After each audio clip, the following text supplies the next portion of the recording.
പുതിയ വാടക കരാർ നിയമം എത്തി. സെക്യൂരിറ്റി ഡെപ്പോസിറ്റ് മുതൽ വമ്പൻ മാറ്റം. വാടകക്കാരും ഉടമകളും അറിയേണ്ടതല്ല. രാജ്യത്ത് വാടക വീടുകളിൽ താമസിക്കുന്നവരുടെ എണ്ണം വളരെ കൂടുതലാണ്. എന്നാൽ ഇതുവരെയും ഒരു സുതാര്യമായ വാടക നിയമം ഉണ്ടായിരുന്നില്ല. അതിനു പരിഹാരമായിട്ടാണ് കേന്ദ്ര സർക്കാർ ഈ വർഷം പുതിയ വാടക കരാർ നിയമം അവതരിപ്പിക്കുന്നത്. മോഡൽ ടെനൻസി ആക്ടിൻ്റെയും സമീപകാല കേന്ദ്ര ബഡ്ജറ്റ് വ്യവസ്ഥകളുടെയും അടിസ്ഥാനത്തിലാണ് ഹോം റെൻ്റ് റൂൾസ് 2025 തയ്യാറാക്കിയിരിക്കുന്നത്. വാടകക്കാർക്കും വീട്ടുടമസ്ഥർക്കും ഒരുപോലെ ഗുണം ചെയ്യുക എന്ന ലക്ഷ്യത്തോടു കൂടിയാണ് ഈ പുതുക്കിയ നിയമം കൊണ്ടുവന്നിട്ടുള്ളത്.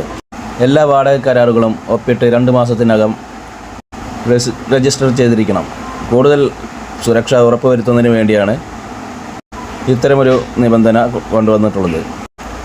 ഇതിനുവേണ്ടി സംസ്ഥാന പോർട്ടൽ രജിസ്ട്രേഷൻ പോർട്ടലുകളിൽ ഓൺലൈനായോ അല്ലെങ്കിൽ പ്രാദേശിക രജിസ്റ്റർ ഓഫീസ് വഴിയോ പ്രക്രിയ പൂർത്തിയാക്കാം.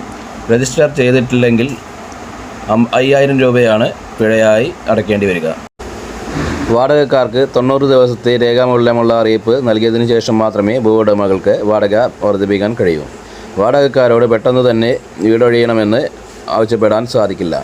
വാടകയുമായി ബന്ധപ്പെട്ട തർക്കങ്ങൾ 60 ദിവസത്തിനുള്ളിൽ പരിഹരിക്കണമെന്ന് നിയമത്തിൽ പറയുന്നു. അതിനായി പ്രത്യേക കോടതികളും ട്രൈബ്യൂണലുകളും പ്രവർത്തിക്കും.